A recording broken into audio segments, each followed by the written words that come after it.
Good morning. This is Vicki Gervicus from the Greater Gainesville Chamber of Commerce, and I am here today with our incumbent city commissioner from the at-large district, Gail Johnson. Welcome, Gail. Thank you. Thank you for having me, Vicki. We are happy to be doing these candidate interviews again for our March city elections. And just a quick reminder that voting is March 16th, Tuesday, coming right up. So we're going to jump in with Gail and hear her thoughts on why she's running for re-election. So Gail, as we talked about, you have a few minutes for an opening statement. We'll get into 5 questions, and then you'll have time to wrap it up and bring us home at the end. All right? Sounds good. Please tell us a little bit about anything you would like for your opening. Thank you. Thank you so much, Vicki. Thank you to the Chamber for hosting this, and thank you for everybody listening. The reasons why I ran for office is really to have an impact on affordable housing, to have clear policies, practices, and procedures around attaining racial and gender equity in our city are still some of our most pressing issues. And sometimes the work feels like it is just beginning and it will likely never end. I am a proud member of Local Progress and a founding member of the Local Progress Florida organizing team. And what we are is a national movement of local elected officials advancing both a racial and economic justice agenda throughout all levels of government. And we are elected leaders who build power with underrepresented communities. We share bold ideas and policies among our network, and we fight to reshape what is possible in all of our localities around the country. So policymaking and resource allocation will always be an issue of equity and justice for me, whether it's equitable development and saving our neighborhoods, or whether it's food access in underserved areas, or increased resources for those who have suffered the most from unfair systems. I will always approach policymaking and its outcome from the vantage point of the most vulnerable. And really, this vantage point is important now more than ever. The impact of COVID-19 on our families, on education, on housing and homelessness, on small businesses and our economy, it is remaking the nation and our city, and it has exposed the broken systems to all of us. So I consider the work that I do in this city justice work. And at all times, I'm always asking who's at the table, why are they there, who has the crumbs and who has a full plate of food, who is serving, and has the table been set with crystal and china or paper plates and plastic spoons? So I look forward to answering your questions, Vicki. All right, very good. Well, and I will say none of the candidates got the questions ahead of time, but this is a perfect segue to our first question. So Right. The first question is, what do you perceive are the 3 most important concerns facing Gainesville, and what are your top priorities should you take office again? The 3 biggest concerns in Gainesville right now, really has to do with, I wouldn't say that it's exactly within the purview of city government, but I believe our education system is something that we all need to be taking a hard look at. We've always known from the Bieber report, and honestly, Vicki, all the problems that I'm going to mention were in the Bieber report. It's around poverty, it's around education, and it's around affordable housing. And I believe that we need to kind of galvanize the community around the efforts to making sure that all of our children can read by the 3rd grade. And I'm so thrilled to see that United Way is leading that effort.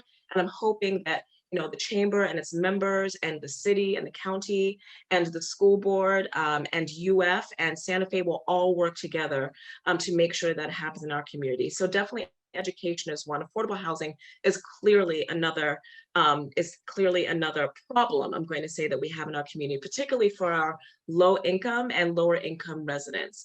Right now we see, there's quite a bit of housing being built for students, and particularly luxury student housing, but we really need more both market rate and lower income housing for our, for our families, right? And for people that don't want to live in a 4-4 near the university. So that's another problem. And also our poverty rate.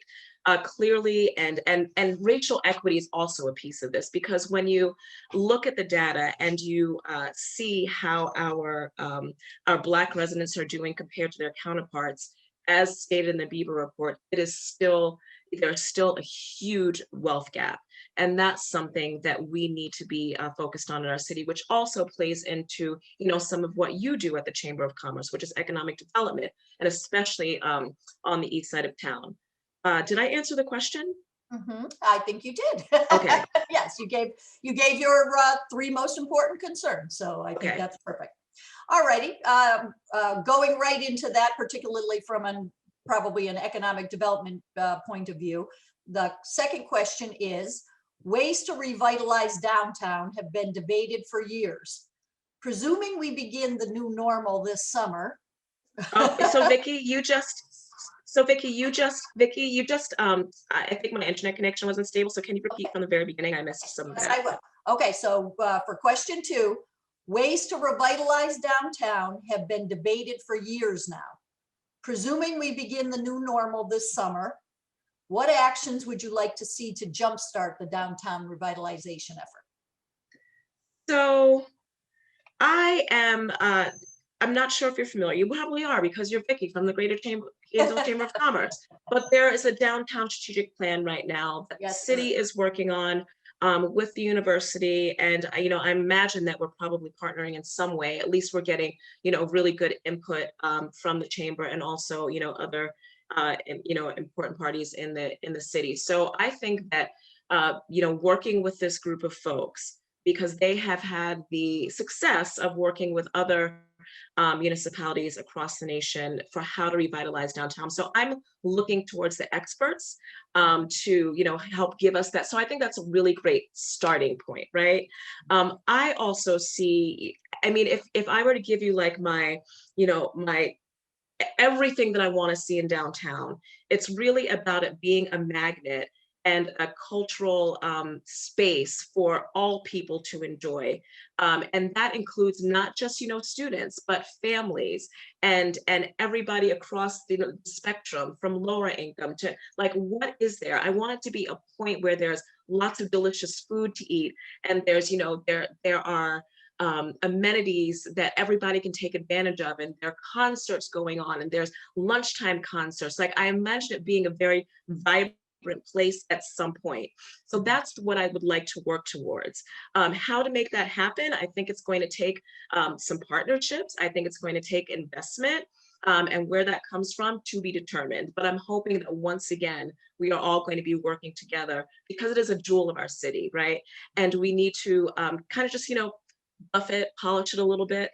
But I believe that we will get to the place where, Gainesville's downtown will be a space that everybody can enjoy once again. And it's, vibrant and everybody is enjoying that space.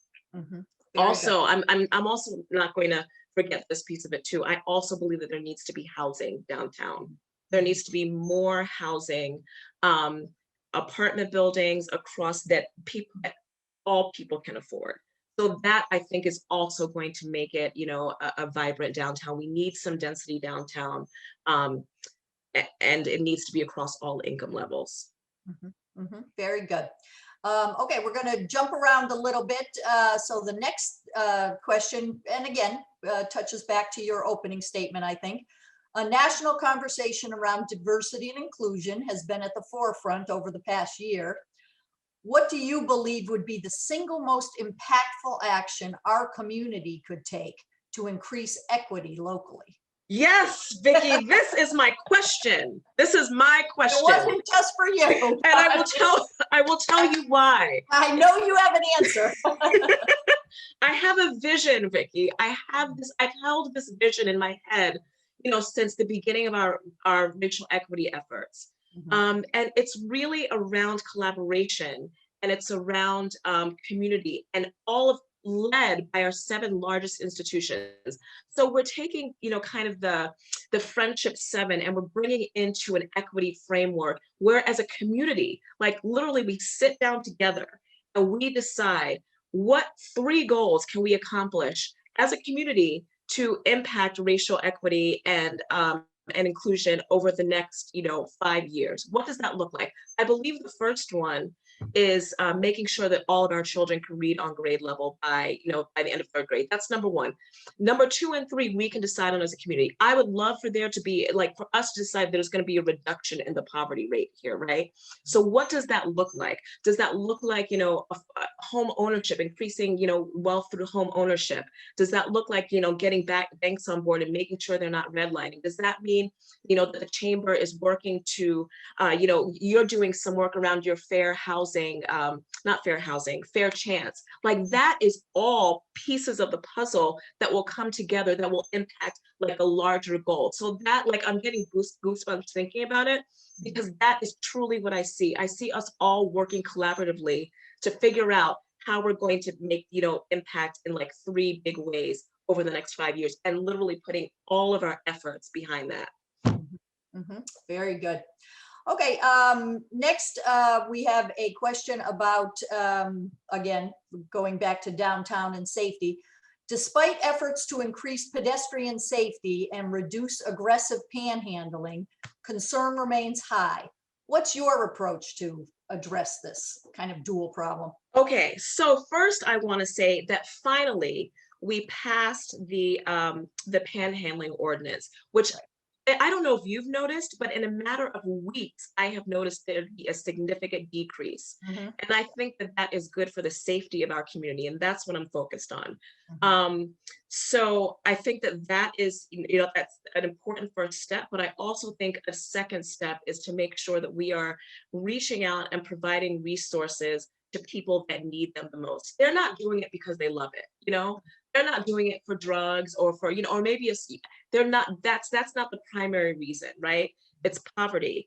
And we need to figure out how we can provide resources to the people that need them the most. So we're on this path already, but having street outreach teams whereby, we connect them to whether it's housing, whether it's mental health, like we need to be connecting with people that need the services. So I envision us having vans going around town, and if people are panhandling, saying, what do you need? What do you need so that you don't have to do this?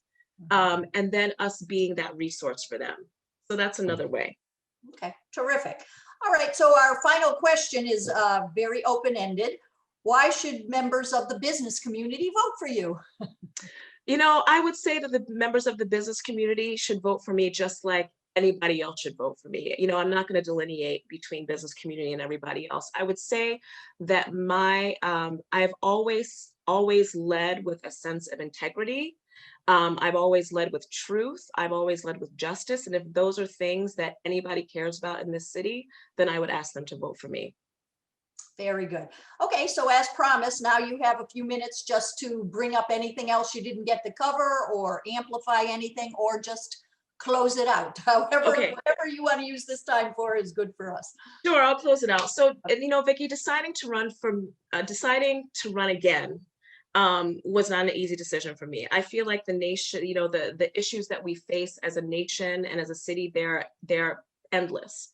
And sometimes it feels like, we have no, good solutions quickly enough, and still, but during the challenges, there still have been many highlights. So I'm proud of a lot of the work that the commission has done. Much of it has been led and advocated by people and groups in the community. And I believe that we do our absolute best work when we listen and work in partnership with the community. So I'm running again, Vicki, because I am recommitting to this work, because it's not easy. And I'm truly hopeful that with new leadership throughout our county, true change is possible.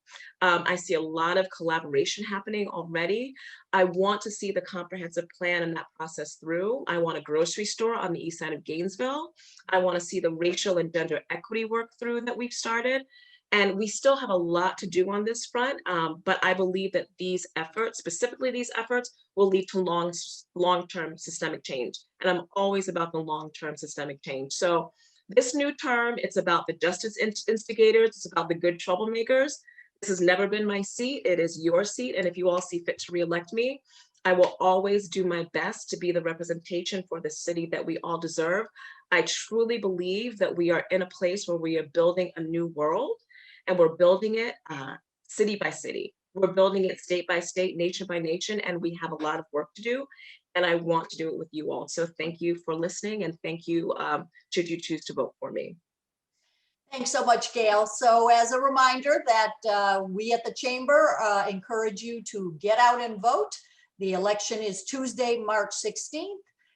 Early voting starts on Friday, March 5th and runs till Saturday, March 13th. Make your voice heard, vote. Thanks so much again, Gail. Thank you.